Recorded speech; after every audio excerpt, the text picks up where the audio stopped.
Radio Kantipur, radio राष्ट्रको।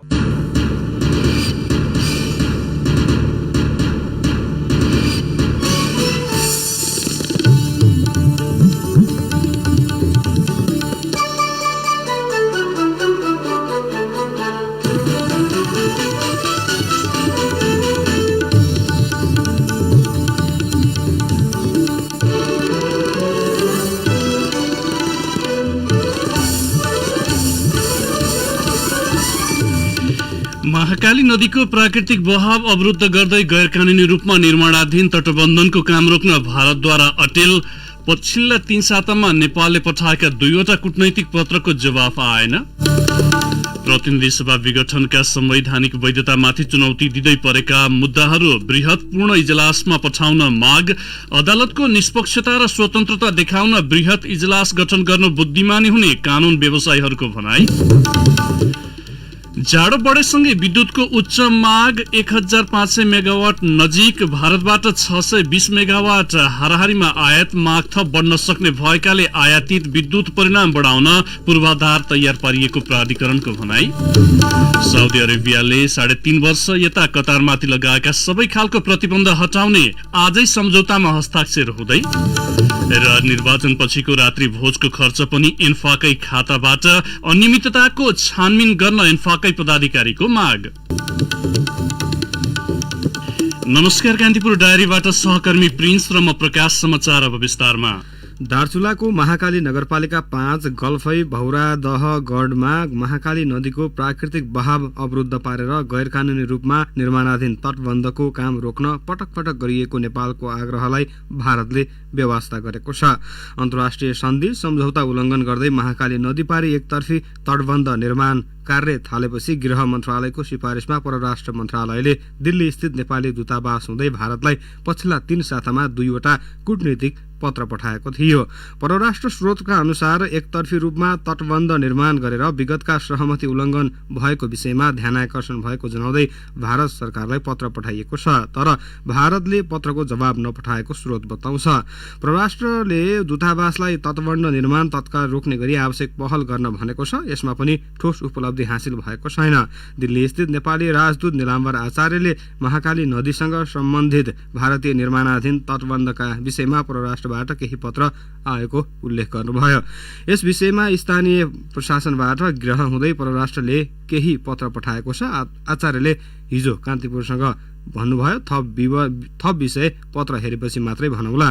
सीमा क्षेत्रका नदी तथा खोलाको बहावलाई असर पुग्ने गरी कुनै पनि मुलुकले एक अर्काको सहमति बेगर भौतिक संरचना निर्माण गर्न पाउँदैनन्। तर भारतले सन्धि सम्झौताको पालना त परै जाओस्, नेपाल सरकारले पठाएको पत्रको समेत जवाफ दिएको छैन।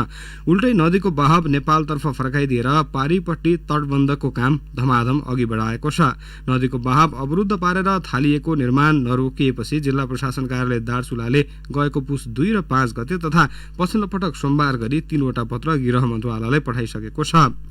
आयोजनाले हाल भारतबाट निर्माण भइरहेको तटबन्ध 2070 असार 2 गते महाकाली नदीमा आएको बाढी अघि नेपाली भूभाग रहेको जानकारी गराएको छ।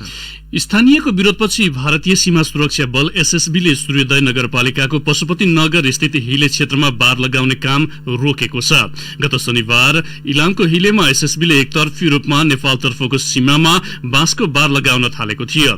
स्थानीयको तीव्र विरोधपछि आइन्दा सीमा क्षेत्रमा एकपक्षीय रूपमा कुनै पनि कार्य नगर्ने प्रतिबद्धता जनाउँदै एसएसबी पछि हटेको हो।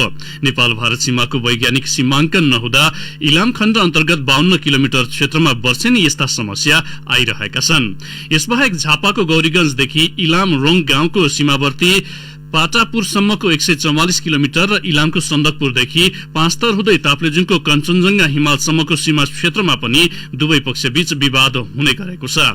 सीमा समस्यालाई वैज्ञानिक ढंगले समाधान नगरिए जहिल्यै जनताले शास्ति भोग्नुपर्ने अवस्था रहने पशुपति नगरका मिलन छेत्रीले बताउनुभयो। उहाँले भन्नुभयो, स्थानीयले प्रतिकार नगर्ने हो भने एसएसबी धेरै ओर आइसक्थ्यो। नेपाली भूमि सम्झेर बिना हतियार निरन्तर लडिरह्यौं। स्थानीयको प्रतिवादकै कारण पूर्वी सीमामा एसएसबी पछि हट्ने गरेको जनप्रतिनिधिहरू समेत बताउँछन्। सूर्योदय नगरपालिका प्रमुख रणबहादुर राईले भन्नुभयो, जबसम्म उनीहरूले गुगल म्याप लिएर हिँड्छन् तबसम्म समस्या जस्ताको तस्तै रहन्छ। दिगो समस्या समाधानको उपाय खोज्नुको अब विकल्प पनि छैन। यसअघि सन्दकपुर सहित विभिन्न क्षेत्रमा पर्यटकीय पूर्वाधार निर्माण थालिए पनि भारतीय पक्षले सीमा यकिन नभएको भन्दै पटक पटक अवरोध गर्दै आएको छ। प्रतिनिधि सभा विघटनको संवैधानिक वैधतामाथि चुनौती दिँदै परेका निवेदनमाथि भोलिदेखि सर्वोच्च अदालतमा निरन्तर सुनवाई हुँदैछ। कानून व्यवसायको प्रतिवादका बावजुद गत 10 गते प्रधान न्यायाधीश चोलेन्द्र शमशेर जबरालको एकल इजलासले सबै निवेदनलाई संवैधानिक इजलासमा पेश गर्ने भनी आदेश गरेको थियो। निवेदनहरू संवैधानिक इजलासमा प्रवेश गरेपछि पनि कानून व्यवसायीहरूले त्यसलाई बृहत्पूर्ण इजलासमै पठाउन फेरि एकपटक पहल गर्दैछन्।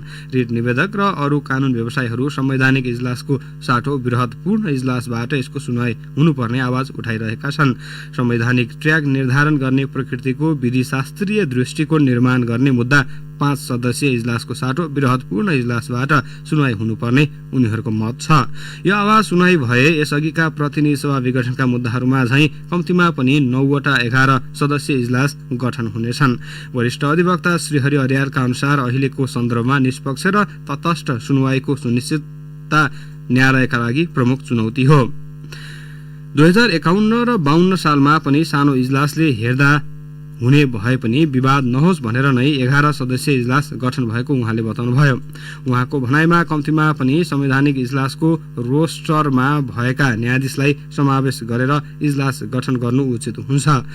प्रतिनिधि सभा विघटनको निर्णय गर्दा प्रधानमन्त्री केपी शर्मा ओलीले हाम्रो आफ्नो र विभिन्न मुलुकको अभ्यासलाई आधार मान्नु भएको छ।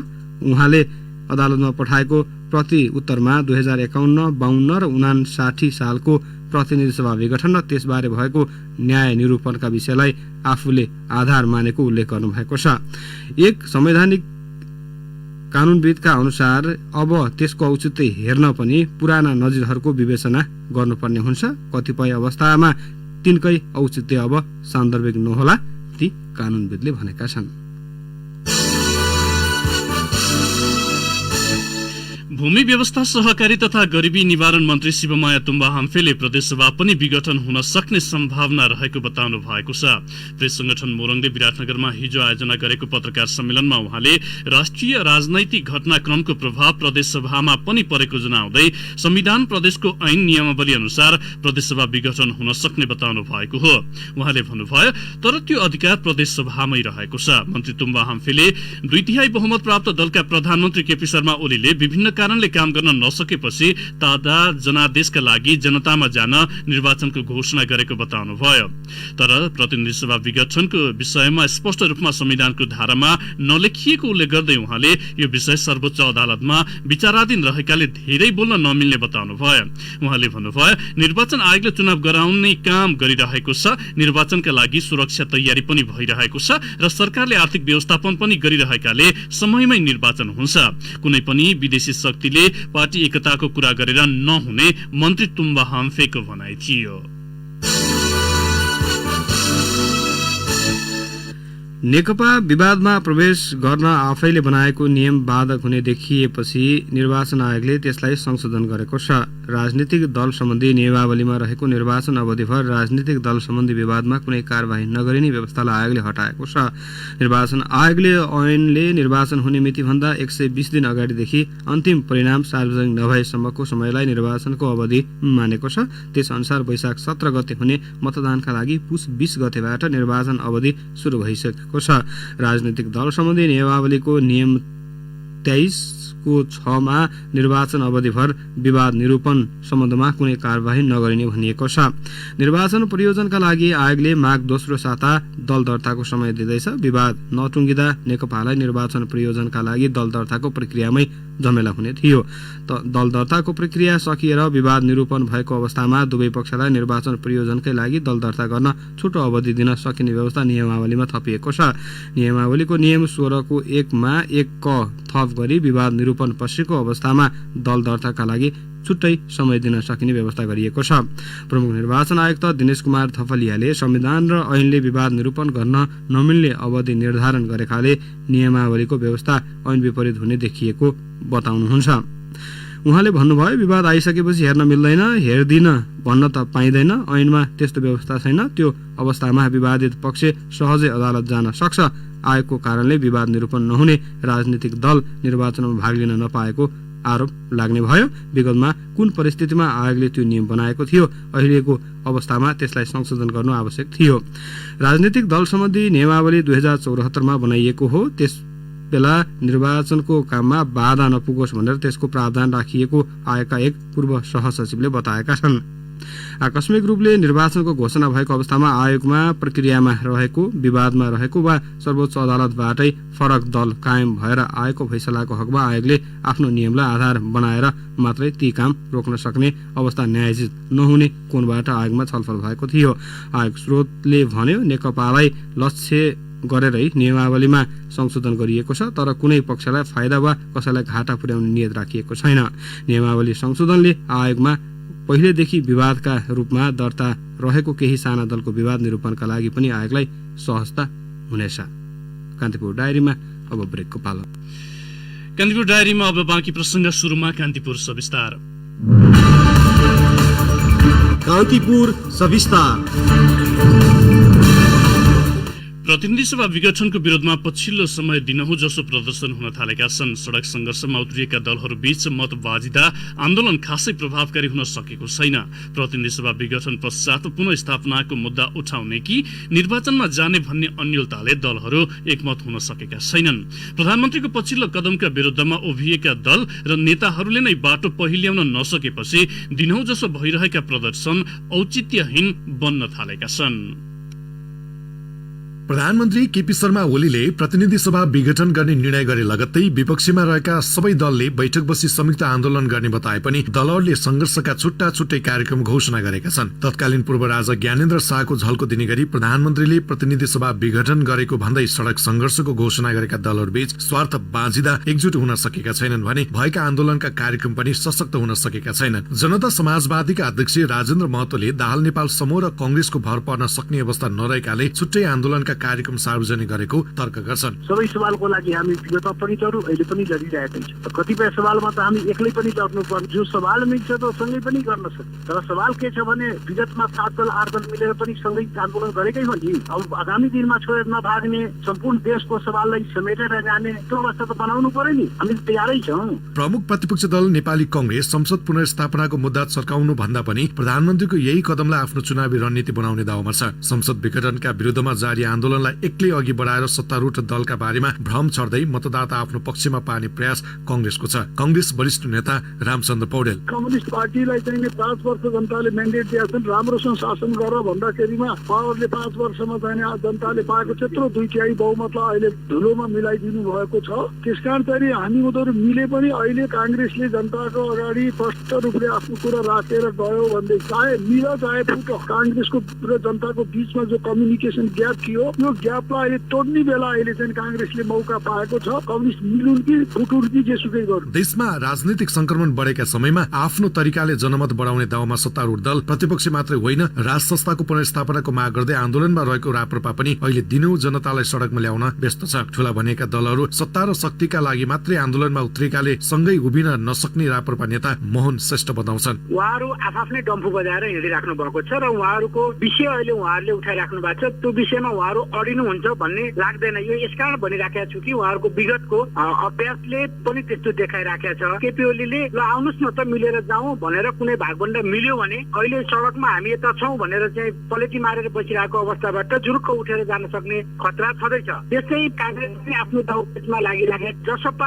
यो संविधानलाई असंवैधानिक भनेर हिँडिराखेको अवस्थामा अहिले प्रधानमन्त्रीको कदम विरुद्ध ऊ जसरी अगाडि आइराखेको छ उसको पनि किता क्लियर छैन। नेकपाको दाहाल नेपाल समूह अन्य दलसँग मिलेर आन्दोलन गरे थप दबाव सिर्जना हुन सक्ने निष्कर्ष निकाले पनि त्यसका लागि ठोस पहल गर्न सकेको छैन। अन्य दलसँग सहकारीको पहलसँगै आन्दोलनका कार्यक्रम जारी राख्ने उसले जनाएको छ। नेकपा नेता रघुजी पन्त अहिले विशुद्ध संविधान रक्षाका लागि आन्दोलन सुरु गरेको भन्दै कुन दल कति बेला आउला भनेर कुर्न सक्ने अवस्था नरहेको बताउँछन्। हामी संयुक्त आन्दोलनको लागि खुला छौँ, तर संयुक्त आन्दोलन भनेको त्यो आन्दोलनमा आउन चाहने सबै राजनीतिक शक्तिहरूको आपसी सहमतिमा हुने हो। अब अहिले नेपाली कांग्रेस पनि आन्दोलनको घोषणा गरेर कार्यक्रम घोषणा गरेर आएकै छ। जनता समाज पार्टीले पनि आन्दोलन गरिरहेकै छ। हामीले आफ्नो कार्यक्रम दिइसक्यौँ। अब हामीले चाहिँ आन्दोलन संयुक्त आन्दोलन अघि ढोका खोलिराखेका छौँ। तर उहाँहरू संयुक्त आन्दोलनमा आउनुहुन्छ भने स्वागत छ, नआए पनि हामीले आफ्ना आन्दोलनका कार्यक्रमहरू देशव्यापी रूपमा घोषणा गरिसकेका छौँ। देशव्यापी रूपमा गर्ने भनेर हामी ती कार्यक्रमहरू सफलता साथ कार्यान्वयन गर्न लाग्छौँ। कोरोना भाइरस संक्रमणको त्रासमा बसेका आम सर्वसाधारणलाई ओखतीको जोहो गर्ने समयमा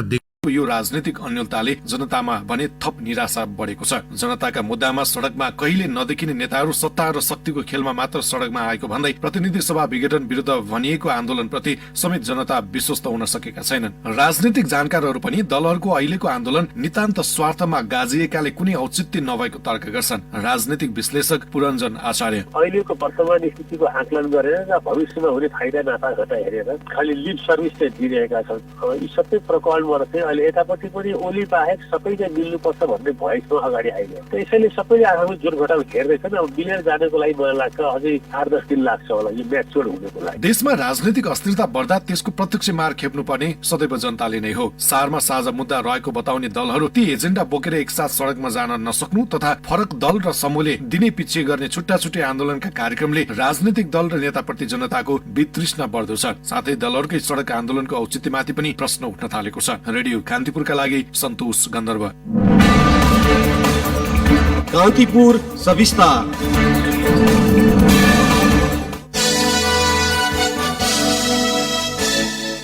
नेकपाको पुष्पकमल दाहाल माधव नेपाल समूहले केपी शर्मा ओली समूहमा रहेका मुख्यमन्त्रीद्वय शंकर पोखरेल र पृथ्वी सुब्बा गुरुङलाई प्रदेश इन्चार्जको जिम्मेवारीबाट हटाएको छ। पार्टी कार्यालय पेरिस डाँडामा हिजो बसेको स्थायी कमिटी बैठकले लुम्बिनी प्रदेश इन्चार्ज पोखरेल र गण्डकी प्रदेश इन्चार्ज गुरुङलाई जिम्मेवारीबाट हटाएको हो। पोखरेल र गुरुङलाई मुख्यमन्त्री हुँदाहुँदै प्रदेश इन्चार्जको जिम्मेवारी दिएको भन्दै नेपालले यसअघि ओली र दाहालको निर्णयमा नोट अफ डिसेन्ट राख्नु भएको थियो। पार्टी विभाजन भएपछि हिजो नेपालकै अध्यक्षतामा बसेको बैठकले पोखरेल र गुरुङलाई हटाएर लुम्बिनी प्रदेश इन्चार्जको जिम्मेवारी युवराज गेवाली र गण्डकी प्रदेश इन्चार्जको जिम्मेवारी देवेन्द्र पौडेललाई दिएको छ। दुवै स्थायी कमिटी सदस्य हुन्। स्थायी कमिटी बैठकले नारायण काजी श्रेष्ठ संयोजकत्वको आन्दोलन परिचालन कमिटिको सहसंयोजकमा पम्फा भूषाल र गणेश शाहलाई तोकेको छ। यसैबीच नेकपाको दाहाल नेपाल समूहको प्रदेश एक सभाको संसदीय दलले केपी शर्मा ओली समूहका बुद्धि कुमार राज भण्डारीलाई प्रमुख सचेतक पदबाट हटाउने निर्णय गरेको छ। संसदीय दलका उपनेता टंक आङबुहाङले सचेतक सौभाग्य राईलाई प्रमुख सचेतकको कामकाज गर्ने अधिकार दिने निर्णय गरिएको जानकारी दिनुभयो। उहाँले प्रदेश सभाको कार्य व्यवस्था परामर्श समितिमा नेकपाका तर्फबाट प्रतिनिधित्व गर्दै आएका राज भण्डारी र इन्द्रमणि पराजुलीलाई फिर्ता बोलाउने निर्णय गरेको पनि जानकारी दिनुभयो। उहाँले भन्नुभयो उहाँहरूको ठाउँमा उपेन्द्र घिमिरे र लीला वल्लभ अधिकारीलाई पठाउने निर्णय गरेका छौं। कार्य व्यवस्था परामर्श समितिमा आफ्नो समूहबाट बहुमत सदस्यको उपस्थिति गराउन दाहाल नेपाल समूहले नयाँ सदस्य पठाउने निर्णय गरेको हो। नागढुङ्गा सिस्ने खोला सुरुङ आयोजनाले आफूहरूका माग पूरा नगरे निर्माण रोक्ने चेतावनी दिएका जनप्रतिनिधिले यसमा कुनै राजनैतिक स्वार्थ नरहेको दावी गरेका छन्। चन्द्रगिरी नगरपालिका 2 का अध्यक्ष गोपी सुर्खेतीले स्थानीयका जायज माग सम्बोधन गराउन आयोजनालाई ज्ञापन पत्र बुझाए पनि यसमा आफूहरूको राजनैतिक पूर्वाग्रह नभएको दावी गर्नुभयो। अध्यक्ष सुर्खेतीले हिजो जारी गरेको विज्ञप्तिमा आइतबार कान्तिपुरमा प्रकाशित समाचारमा राजनैतिक विषय उठान गरी नेकपाका नेता पुष्पकमल दाहाल माधव नेपाल पक्षबाट विरोध भएको भन्ने विषय गलत रहेको उल्लेख गर्नुभयो। विज्ञप्तिमा भनिएको छ स्थानीयका जायज माग सम्बोधन गराउन शान्तिपूर्ण विरोध सहित आयोजना पक्षलाई ज्ञापन पत्र बुझाइएको हो, तर राजनैतिक कुरा उठाएर अपव्याख्या गरिएको छ जुन कुरा गलत हो। आयोजना निर्माण सुरु हुनुदेखि नै प्रभावित क्षेत्रका स्थानीयवासीले माग राख्दै आएको सो पक्षको दावी छ।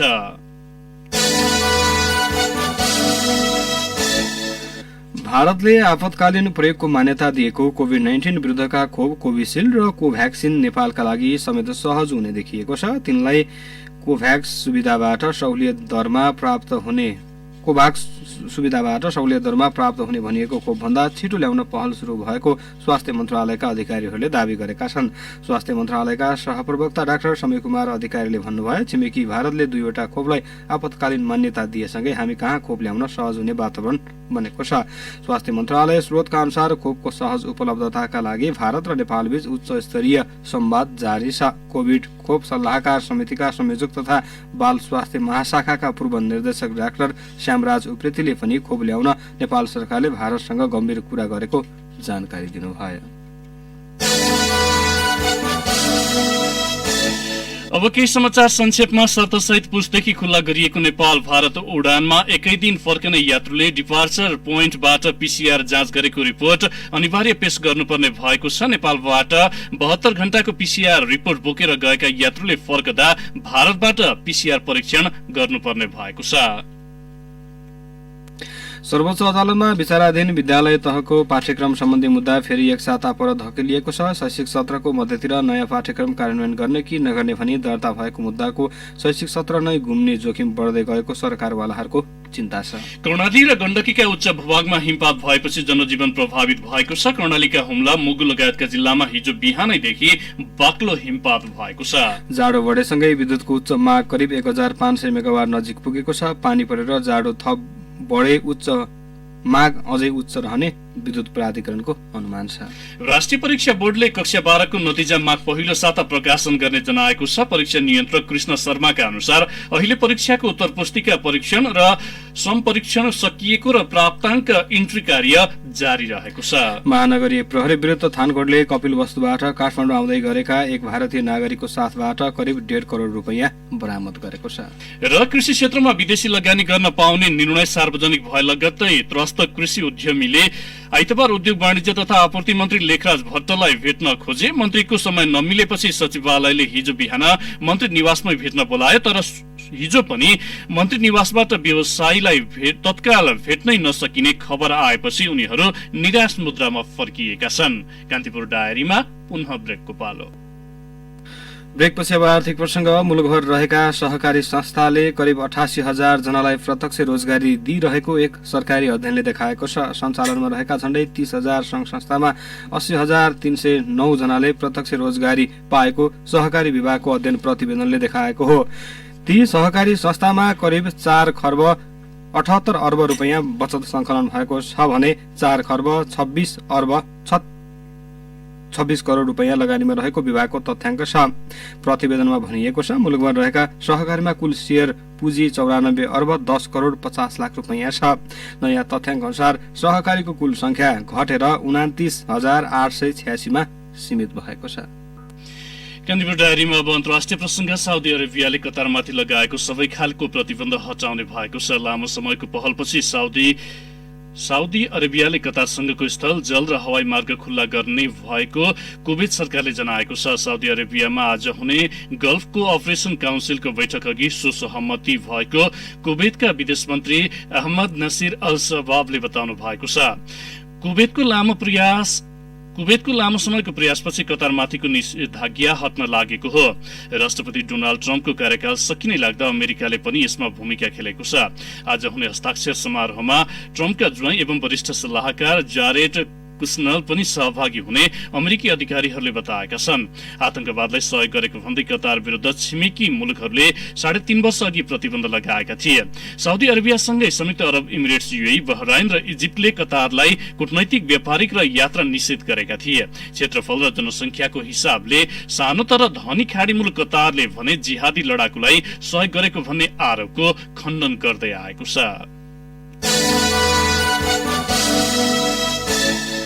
कान्तिपुर डायरीमा अब खेल प्रसंग। अध्यक्ष कर्मा सिरिङ शेर्पाको समूहले अखिल नेपाल फुटबल संघ एन्फाको कार्य समितिको निर्वाचनमा एकपक्षीय जित हात पारेपछि भएको रात्रि भोजको खर्च 2 वर्षपछि एन्फाले तिरेको छ। पछिल्लो कार्य समिति बैठकको निर्णयप्रति 2 जना पदाधिकारीले असहमति जनाइसकेपछि रात्रि भोजको खर्च एन्फाबाट तिराइएको रहस्य खुलेको हो। करिब 22 वर्ष एन्फामा एकलौटी राज गरेका गणेश थापामाथि भ्रष्टाचारको आरोप लगाउँदै संसदको सार्वजनिक लेखा समिति, अख्तियार दुरुपयोग अनुसन्धान आयोग लगायत सम्बन्धित निकायहरूमा उजुरी गर्दै शेर्पा 2075 साल वैशाख 22 गते एन्फा अध्यक्षमा निर्वाचित हुनुभएको थियो। उहाँको टिमले 17 सदस्यीय कार्य समितिमा क्लिन स्वीप नै गरेको थियो। हेरिटेज गार्डन सानेपामा निर्वाचन सम्पन्न भएपछि शेर्पा समूहले चुनावको जितको खुसियालीमा 3 कुने स्थित ताज बैंक्वेटमा रात्रिभोज गरेको थियो। सो रात्रिभोजमा भएको 5,72,000 रुपैयाँ खर्च एन्फाले भुक्तानी गरेपछि 2077 असार 2 गते बसेको कार्यसमितिको आपतकालीन बैठकले अनुमोदन गरेको थियो। त्यही बैठकको निर्णयलाई पछिल्लो पटक मङ्सिर 25 को कार्यसमिति बैठकमा अनुमोदनका लागि पेश गरेपछि चुनावी भोज खर्च एन्फाबाट तिराइएको पाइएको हो।